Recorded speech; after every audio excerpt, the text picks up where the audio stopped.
Hello नमस्कार दोस्तों, कैसे हैं आप सभी। एक बार फिर से आप सभी का स्वागत है आपके अपने यूट्यूब चैनल प्रॉफिट स्टडी में। बहुत ही दुख की बात है कि एक सप्ताह के अंदर अंदर में रेलवे अप्रेंटिस का दूसरा सबसे बड़ा हादसा जो है आज की डेट में Bilaspur south east central railway में देखने को मिला, जहां पर एक इलेक्ट्रिक करंट के झटके से एक अप्रेंटिस छात्र की ऑन स्पॉट डेथ हो गई। और सबसे बड़ी बात यह है कि पर्टिकुलर उस कैंडिडेट का जो अप्रेंटिसशिप ट्रेनिंग है वो 1 महीने के बाद यहाँ पे कंप्लीट होने वाला था। ठीक है, आज से 2-3 दिन पहले ही हम लोगों ने देखा था कि एक छात्र का ऐसे ही आपका ऊंची पर चढ़ा देने के कारण, हाई वोल्टेज के कारण उसका भी बहुत हद तक यहाँ पे बहुत बड़ा हादसा हो गया था। और फिर कुछ दिनों के बाद ही ऐसा दूसरा दुर्घटना देखने को मिला और अभी तक का एक्ट अप्रेंटिस के मामले में सबसे बड़ी हादसा ये मानी जा रही है। एक बात यहाँ पे समझ नहीं आ रही है कि बार बार हो रही एक्ट अप्रेंटिस छात्रों के साथ बड़ी बड़ी दुर्घटना के बावजूद भी रेलवे जो है इन सभी छात्रों को मेडिकल फैसिलिटी क्यों नहीं मुहैया करा रहा है। अभी तक आप लोगों को पता है कि रेलवे सिर्फ अप्रेंटिसशिप छात्रों को एक मजदूरी के नाम पर उनको सैलरी देता है, अर्थात स्टाइपेंड देता है 7700 या फिर 8000 या फिर 8500। इससे ज्यादा आपको स्टाइपेंड जो है रेलवे में देखने को नहीं मिलता है। कुछ ऐसा डिवीजन है जो 12000 13000 देता है, तो हम उनकी बात नहीं करेंगे। 95% डिवीजन में 7700 8000 8500 रुपए देखने को मिलता है। अब आप बताइए कि 8500 रुपए में अगर आप यहाँ पे दिहाड़ी मजदूर के जैसा बात करोगे ना, तो डेली का कितना वेजेस बैठेगा। तो 8000 के बेसिस पे बात करेंगे तो यहाँ पे 266 रुपए पर डे बैठता है। अब 266 रुपए के मजदूरी पर, ठीक है, ये लोग 8 से 10 घंटे काम कर रहे हैं और वो भी कोई नॉर्मल काम नहीं। इनसे वैसा वैसा काम कराया जाता है जो टेक्नीशियन के बंदे या फिर ग्रुप डी के बंदे हुए, उनको ट्रेनिंग के दौरान भी वो काम नहीं कर पाते हैं, जो एक्ट अप्रेंटिस वालों को बिना ट्रेनिंग का वो काम कराया जा रहा है। और जीता ज्यादा एक एग्जाम्पल आप लोग देख लीजिए कि एक वीक के अंदर अंदर 2 बड़े रेलवे हादसे यहाँ पे देखने को मिल रहे हैं जो एक्ट अप्रेंटिस के तौर पर यहाँ पे उभर के आ रहे हैं। और यही कारण है कि रेलवे में एक के बाद एक दुर्घटना देखने को मिल रहा, क्योंकि जो डबल स्किल्ड है, जो कुशल कारीगर है, उनको तो ये लोग 1 साल ट्रेनिंग देके बाहर कर दे रहे हैं, परंतु जो डबल स्किल्ड नहीं है उनको कॉन्ट्रैक्ट बेस पे ये लोग काम पे रख ले रहे हैं। तो क्या होगा हादसा, क्यों ना हो हादसा, फिर आप ही बताइए। और यहां पे अभी तक रेलवे को यह समझ जाना चाहिए कि एक्ट अप्रेंटिस का एक तो स्टाइपेंड कम है और दूसरा इनको मेडिकल फैसिलिटी मुहैया नहीं कराया जा रहा। अरे जब आप परमानेंट इंप्लॉय को मेडिकल दे रहे हो, उनके अच्छी खासी सैलरी दे रहे हो, तो कम से कम एक्ट अप्रेंटिस वाले छात्रों को आप यहां पे मेडिकल सुविधा दे ही सकते हो। अगर आज मेडिकल सुविधा होता तो यहाँ पे जो हादसे हो रहे हैं उनको काफी हद तक कम किया जा सकता है। यहां तक कि बहुत सारे ये भी स्टूडेंट बोलते हैं कि उनको सेफ्टी शू तक नहीं दिया जाता है। अब सोचिए जो वर्कशॉप में काम कर रहे हैं, अगर उनको सेफ्टी शू तक मुहैया नहीं कराया जा रहा, अगर कोई भी भारी भरकम पदार्थ अगर उनके पैर पर गिर जाता है तो उनकी हड्डी तक फ्रैक्चर हो सकती है, फिर भी इनको सेफ्टी शू नहीं दिया जा रहा, मेडिकल का फैसिलिटी नहीं दिया जा रहा। 8000 दे दिया जा रहा दिहाड़ी मजदूर के लिए और उनसे रगड़कर काम लिया जा रहा, उनसे ग्रुप डी वाला का भी काम लिया जा रहा, उनसे टेक्नीशियन का भी काम लिया जा रहा और उनसे एक मजदूर लोडिंग अनलोडिंग का भी काम यहां तक कि आप एक्ट अप्रेंटिस वालों के लिए लिया जा रहा। फिर भी वो बेचारे इसी उम्मीद में करते हैं कि चलो आज हम 1 साल किसी तरह पार कर लेंगे तो 20% हमको कोटा मिल जाएगा ग्रुप डी में, फिर हमारा कट ऑफ कम चला जाएगा, आराम से हमको एक रेलवे की नौकरी मिल जाएगी और हमारा सपना जो है पूरा हो जाएगा। परंतु बेचारे इस छात्र का देखिए कि 1 महीने ही बाकी था और 1 महीना अगर इसका कंप्लीट हो जाता ना तो ये 20% कोटा के लिए एलिजिबल हो जाता। सोचिए ये तो कितना खुश होगा कि चलो भाई अगस्त में हमारा ट्रेनिंग कंप्लीट हो जाएगा, हम भी ग्रुप डी का फॉर्म भरेंगे, हम भी एग्जाम देंगे, हमारा तो 1 सीट पक्का हो जाएगा। परंतु ईश्वर को कुछ और ही मंजूर था और यहाँ पे बहुत बड़ा हादसा हुआ और इस हादसे ने इन छात्र की जान ले ली। हालांकि बहुत सारा फुटेज वीडियो क्लिप निकल के आ रहा है और ये कतई हम बात करें तो रेलवे का बहुत बड़ा नाकामी यहां पे निकल के आ रहा कि अभी तक वो सही यहां पे वंदे भारत जैसे यहां पे लेटेस्ट और मॉडर्न ट्रेनें तो यहां पे विकसित कर रहा है, परंतु जो पूरे ऑल ओवर इंडिया में रेलवे का कमान संभाले हुए रेलवे का 40 से 50% काम देखता है, उनको ही फैसिलिटी मुहैया नहीं कराया जा रहा है एक्ट अप्रेंटिस। अगर आज के डेट में एक्ट अप्रेंटिस एक साथ अगर रिजाइन दे देना तो रेलवे का चक्का जाम हो जाएगा, रेलवे का पूरा सिस्टम बैठ जाएगा, क्योंकि 40 से 50% जो काम है वो अकेला रेलवे अप्रेंटिस संभाल रहा है। सोच लीजिए एक साल में 50,000 45,000 रेलवे अप्रेंटिस की भर्ती आती है, परंतु परमानेंट जो भर्ती आती है वो कितना आती है एक साल में, बताओ आप लोग। ग्रुप डी की तो भर्ती ही नहीं आती है प्रत्येक साल, 5 साल 6 साल में भर्ती आता है, पर अप्रेंटिस का 45,000 50,000 एक साल में वैकेंसी देखने को मिलता है, फिर भी उनको 20% कोटा के लिए। और देखिए, आप सभी छात्र से भी मेरा हाथ जोड़कर विनती है, अनुरोध है कि आप लोग वैसा ही काम करिए। हम पिछला बार भी आप लोगों को बताए थे और अभी भी बता रहे, और एसएससी जो धमकी देंगे ना कि कम नंबर देंगे, तो बोलिए ठीक है आप कम नंबर दे दीजिएगा। अरे 10 नंबर कम भी दे देंगे तो क्या हो जाएगा, 15 नंबर कम भी दे देंगे तो क्या हो जाएगा, कौन सा पहाड़ टूट जाएगा बताइए। क्या कंपटीशन फेस करके 2-4 नंबर आप लोग नहीं ला सकते हो? ला सकते हो, ठीक है।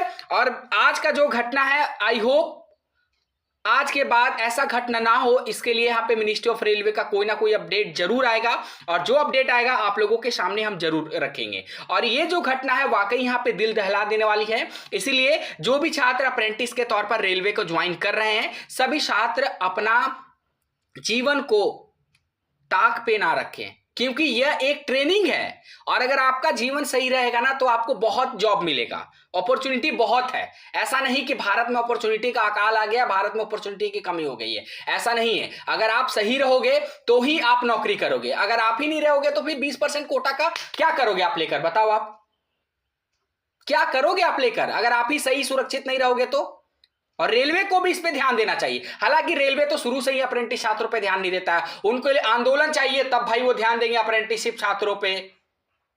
वन टाइम सेटलमेंट का मांग 10 साल से किया जा रहा, परंतु रेलवे हर बार यहां पे तारीख पे तारीख देते आ रहा है कि भैया इस मीटिंग में नहीं उस मीटिंग में करेंगे, उस मीटिंग में नहीं उस मीटिंग में करेंगे।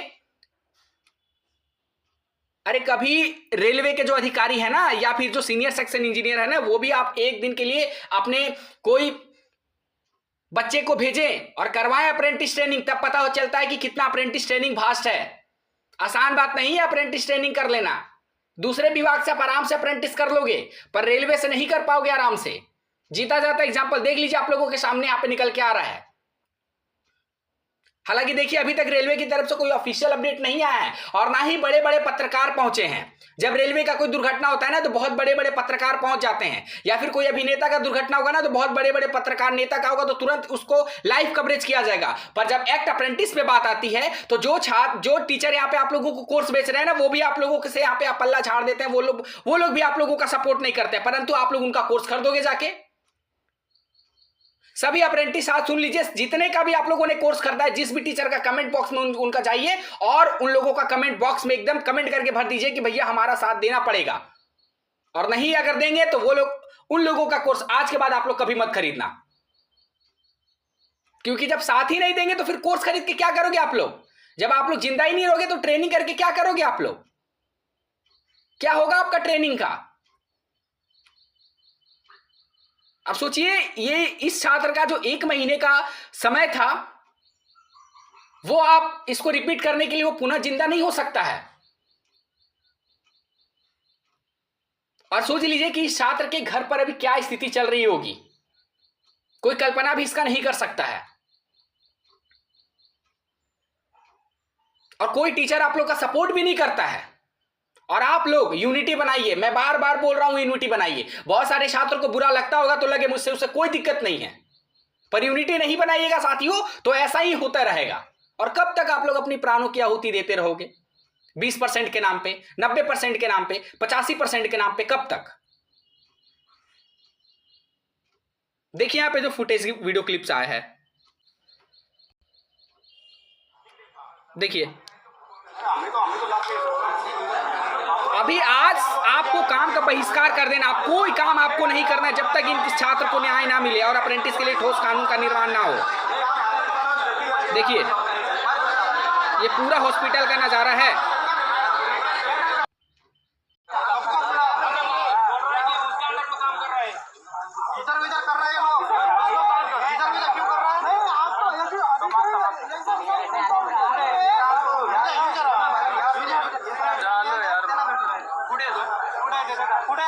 यही बुलाओ, यही कहीं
कहा था, ये घटना जब हुआ तो टेक्नीशियन कहा था उसे काम करने दिया, चलो ठीक है काम कर रहा है, उसको सेफ्टी क्यों नहीं दिया?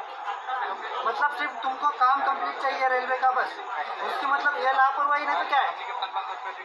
ये लापरवाही है ना, उसको सेफ्टी देना चाहिए तभी तो हाथ में। अगर तू टेक्नीशियन है तो तेरे हाथ से कर काम।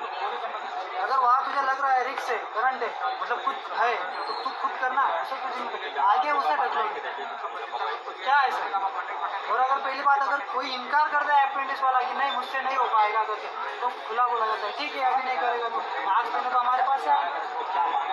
हाँ नंबर कम होगा। यही सब मतलब अभी काम करवाते हैं इतना मतलब सर, अगर एक घटना कोई परमानेंट स्टाफ के साथ होता तो जो भी सुविधा मतलब उसे लागू होता उससे 50% तो इसको फैमिली को मिलना चाहिए। इतना हम चाहते हैं 50% महाराष्ट्र 100% मिलेगा कि 50% 100% 100% मिलेगा। काम